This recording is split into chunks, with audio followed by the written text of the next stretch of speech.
नमस्कार प्रेक्षक हो, मी अविनाश पाठक आणि आपण बघता आहात प्रतिध्वनी यूट्यूब चॅनलचा स्पष्ट आणि परखड कार्यक्रम। आपल्या मराठीत एक म्हण आहे, कावरली गाय अन काटे खाय। याचा अर्थ असा की एखादी गाय कावरली म्हणजेच भांबावली किंवा पिसाळली की ती समोर दिसेल ते खायचा प्रयत्न करते, मग समोर एखादं काटेरी झुडूप जरी दिसलं तरी ती खाऊन टाकते। ते खात असताना आपल्या जिभेला आपल्या तोंडाला ते काटे टोचतील, आपल्याला इजा होईल याचं तिला काहीही भान नसते। सध्या असाच प्रकार आपल्या महाराष्ट्रातले एक कथित दिग्गज नेते,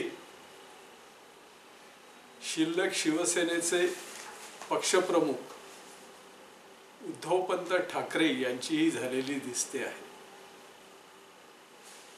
हो, सध्या ते खरोखरीच भांबावलेले आहेत, कावरलेले आहेत।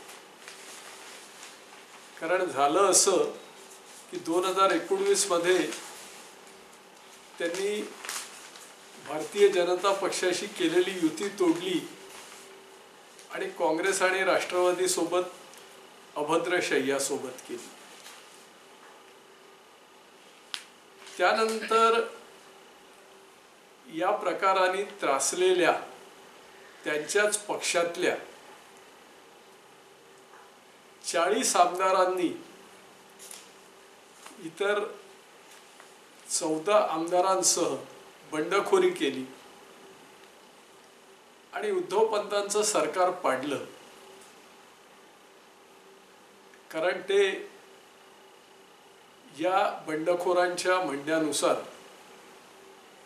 शिवसेना प्रमुख बाळासाहेबांच्या विचारांशी उद्धवपंतांनी गद्दारी केली होती।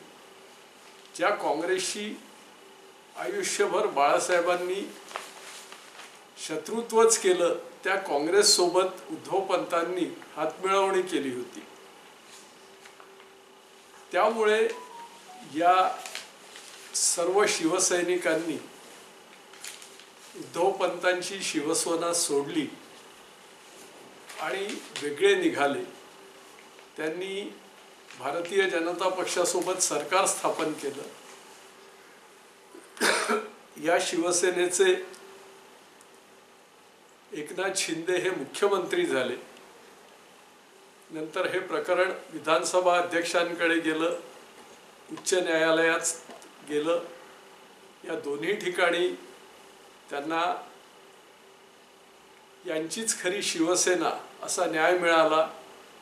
शिवसेना हे नाव आणि त्यांचं धनुष्यबाण हे चिन्ह हे एकनाथ शिंदे गटालाच मिळालं। यानंतर महाराष्ट्र विधानसभेच्या निवडणुका आल्या। या निवडणुकांमध्येही उद्धवपंतांच्या शिवसेनेला जबरदस्त धक्का बसला। यावेळी त्यांनी पुन्हा काँग्रेस आणि राष्ट्रवादी काँग्रेसशी युती केली होती। ज्या शिवसेनेला बाळासाहेबांच्या काळात विधानसभेत 80च्या वर जागा मिळत होत्या, त्या शिवसेनेला यावेळी फक्त 20 जागांवर समाधान मानावं लागलं। लोकसभेतही त्यांचे जेमतेम 8 किंवा 10 जागा आहेत आणि आता स्थानिक स्वराज्य संस्थांमध्ये सुद्धा त्यांची काय अवस्था राहील काही सांगता येत नाही। त्यामुळेच ते अस्वस्थ झालेत, ते भांबावलेले आहेत आणि काय करावं काय नाही हे त्यांना सुचत नाहीये। पण आता त्यांना लोकाधार्थ मिळवायचा आहे, पुन्हा सत्ता तर मिळवायची आहे आणि ती मिळवण्यासाठी ते वेगवेगळे प्रयोग करू बघतायत। आता लोकसभेत तर ते सत्तेत येणं शक्य नाही, विधानसभा सुद्धा हातातून गेलेली आहे।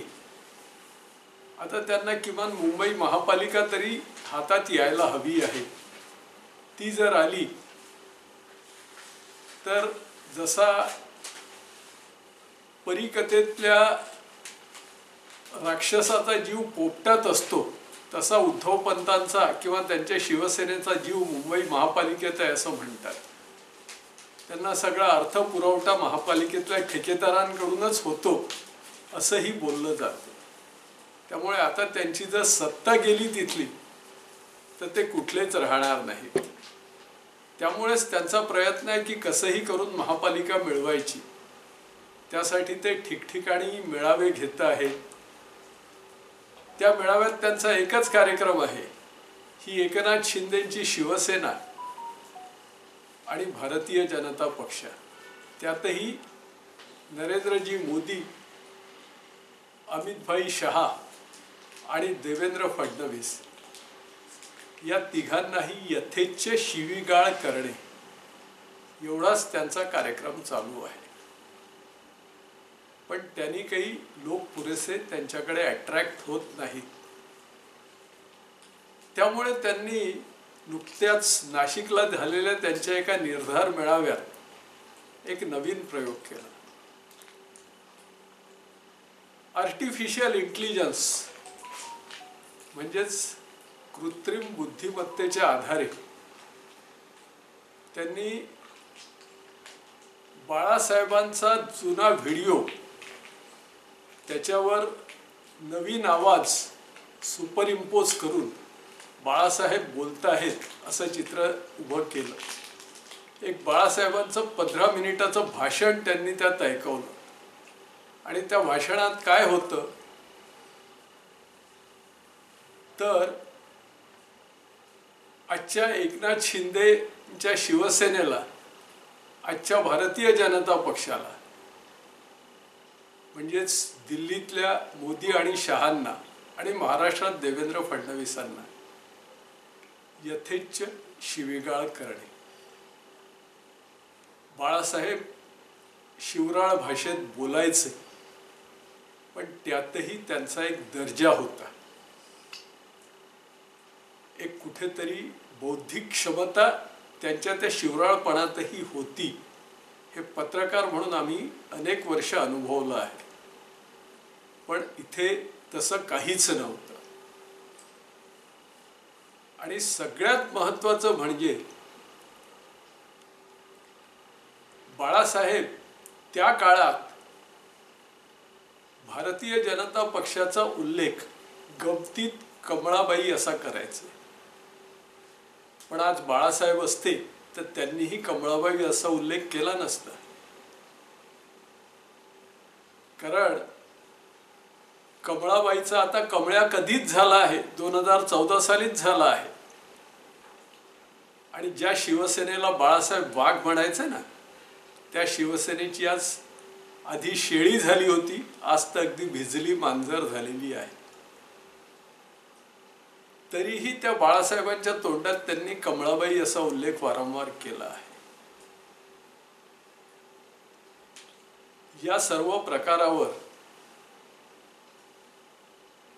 इतरांनी तर टीका केलीच आहे, पण एकनाथ शिंदेंनी सुद्धा अतिशय कडवट शब्दात टीका केली आहे की उद्धव पंतांना बाळासाहेबांचा नकली आवाज वापरावा लागतोय, याचाच अर्थ लोकांना आपल्याकडे वळवण्याची त्यांची क्षमता संपली आहे. या निष्कर्षावर ते पोहोचले आहेत, त्यांना दिसून आलं आहे. आणि नेमकं तेच होतं आहे. आज उद्धव पंतांना कळून चुकलं आहे की आता आपण लोकांना आपल्याकडे ओढू शकणार नाही. महाराष्ट्रातल्या जनतेने दाखवून दिलं आहे की तुम्ही 2019 मध्ये केलं ती खरी गद्दारी होती. नंतर एकनाथ शिंदेंनी जी केलं त्याच्यावर तुम्ही भलेही गद्दारी, त्यांना मिंधे म्हणा, अजून काही म्हणा, पण सामान्य जनता त्याच्यावर आता विश्वास ठेवायला तयार नाही. तुमच्या मागे असणारे मुठभर शिवसैनिक कदाचित त्या बाळासाहेबांच्या नकली आवाजावर विश्वास ठेवतीलही, पण सामान्य माणूस याच्यावर विश्वास ठेवणार नाही. आणि कशावरून उद्या निवडणुकांच्या रणधुमाळीत उद्या एकनाथ शिंदेंच्या शिवसेनेनेही असाच बाळासाहेबांचा नकली आवाज वापरून उद्धव किती नालायक आहे याचा एक व्हिडिओ तयार केला आणि तो महाराष्ट्रात ठिकठिकाणी वाजवला तर तुमची काय इज्जत राहील. त्यामुळे असे प्रयोग त्यांनी करू नये. पण मी सुरुवातीलाच म्हटलं की कावरली गाय आणि काटे खाय. सध्या त्यांची तीच अवस्था झाली आहे. त्यातून ते ज्या दिवशी सावरतील आणि एक सुजाणपणे विचार करायला लागतील तो शिवसेनेच्या इतिहासातला सुधीर म्हणावा लागेल. तो लवकरात लवकर यावा हीच एक शिवसेना प्रेमी किंवा बाळासाहेबांचा एक प्रेमी म्हणून माझी इच्छा आहे. प्रेक्षक हो, हा व्हिडिओ आपल्याला कसा वाटला ते अवश्य कळवा. आपल्याला व्हिडिओ आवडला असेल तर आपण लाईक करा, इतरांनाही शेअर करा, त्यांनाही लाईक करायला सांगा. आपण प्रतिध्वनी यूट्यूब चॅनल सबस्क्राईब केलं असेल तर त्याबद्दल धन्यवाद. केलं नसेल तर जरूर करा आणि इतरांनाही करायला सांगा. नमस्कार.